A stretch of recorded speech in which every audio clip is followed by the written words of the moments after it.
सास की आवाज पूरे घर में ऐसे गूंज रही थी जैसे किसी ने खुशी के घर में अचानक डर का तूफान ला दिया हो। और वह बार बार यही चिल्ला रही थी कि शगुन के लिए रखे 2 लाख रुपए गायब हो गए।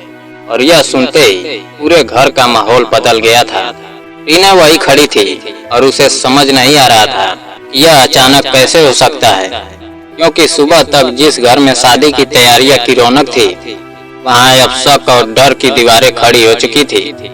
रिश्तेदार इधर उधर देख रहे थे और हर किसी की नजर एक दूसरे पर थी, जैसे कोई चोर चेहरे के पीछे छिपा हो। सास बार बार कह रही थी यह पैसे घर के अंदर ही रखे थे और कोई बाहर का आदमी इन्हें नहीं ले जा सकता। और उसकी आवाज गुस्से और घबराहट से कांप रही थी। जेठानी अचानक तेज कदमों से रीना कमरे में घुसी और बिना कुछ पूछे अलमारी और दराज खोलकर सब कुछ बिखेरने लगी, जैसे उसे पहले से ही शक हो। रीना उसके पीछे भागी और उसने कहा, "यह आप ऐसा क्यों कर रही हैं?" लेकिन उसकी कोई नहीं सुन रहा था। जेठानी ने रीना का पर्स उठाया और जोर से खोल दिया, और जैसे ही पर्स उल्टा गया उसमें से चीजें गिरने लगी और उसी बीच एक गड्डी नीचे गिर पड़ी। उस गड्डी को देखते ही कमरे में सन्नाटा फैल गया और सबकी नजरें रीना पर टिक गई। रीना के चेहरे पर खून उतर आया और उसे समझ नहीं आ रहा था यह उसके साथ क्या हो रहा है।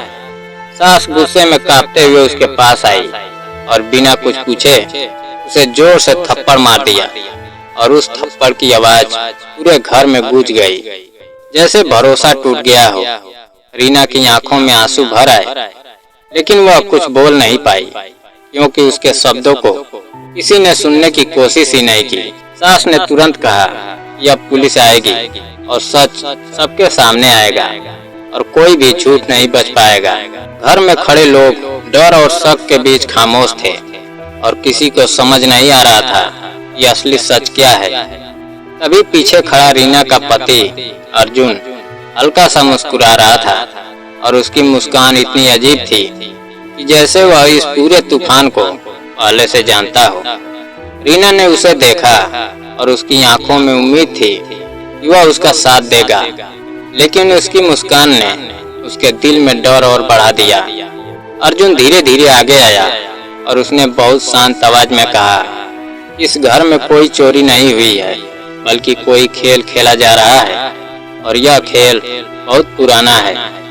सास ने पूछा कि तुम क्या कहना चाहते हो, और अर्जुन ने कहा कि पैसे गायब नहीं हुए, बल्कि उन्हें जानबूझकर किसी ने यहाँ रखा है ताकि किसी को फंसाया जा सके। यह सुनते ही घर में और सन्नाटा फैल गया और हर कोई एक दूसरे को देखने लगा। रीना रोते हुए बोली कि उसने कुछ नहीं किया और वह क्यों ऐसा करेगी, लेकिन किसी ने उसकी बात पर भरोसा नहीं किया। जेठानी ने तुरंत कहा कि अगर वह निर्दोष है तो फिर पैसे उसके पर्स में कैसे आए, और इस सवाल ने रीना को अंदर तक तोड़ दिया। अर्जुन ने एक बार रीना की तरफ देखा और फिर सास से कहा कि पुलिस को अभी मत बुलाओ, क्योंकि अगर पुलिस आई तो इस घर का सबसे बड़ा राज सामने आ जाएगा, जिसे सुनकर सब टूट जाएंगे। यह सुनकर सास का हाथ खून पर रुक गया और उसके चेहरे पर डर साफ दिखने लगा। अब घर में सिर्फ शक नहीं था, बल्कि एक अनजाना डर भी फैल चुका था। रीना के मन में कई सवाल घूम रहे थे कि आखिर अर्जुन क्या छुपा रहा है और क्यों उसकी आंखों में सच्चाई नहीं दिख रही थी। उसे याद आने लगा कि पिछले कुछ दिनों से अर्जुन देर रात घर आता था और फोन को हमेशा छुपा कर बात करता था, और जब भी वह सवाल करती थी तो वह बात बदल देता था। रीना को यह भी याद आया, एक बार उसने अर्जुन के बैग में कुछ जमीन और पैसे से जुड़े कागज देखे थे, जिन्हें उसने तब गंभीरता से नहीं लिया था। अब उसे लग रहा था यह सब किसी बड़ी साजिश का हिस्सा है और वह खुद इस खेल का मोहरा बन चुकी है। रात गहराने लगी और घर का माहौल और भारी हो गया, जैसे हर दीवार पर कोई रहस्य छिपा हो। रीना अकेले कमरे में बैठी थी और उसके आंसू लगातार बह रहे थे, और वह सोच रही थी अगर उसने पैसे नहीं लिए तो फिर वह गड्डी उसके पर्स में कैसे आई। तभी अचानक उसे दरवाजे के पास हल्की आहट सुनाई दी और वह डरते डरते उठी। उसने दरवाजा खोला तो वहाँ कोई नहीं था, लेकिन जमीन पर एक कागज पड़ा था। उसने कांपते हाथों से वह कागज उठाया और जैसे ही उसने पढ़ा, उसके पैरों तले जमीन खिसक गई, क्योंकि उसमें लिखा था कि असली खेल अभी शुरू हुआ है और असली चोर इस घर के बहुत करीब है और इस खेल का मास्टर कोई और नहीं बल्कि इस घर का सबसे भरोसेमंद इंसान है।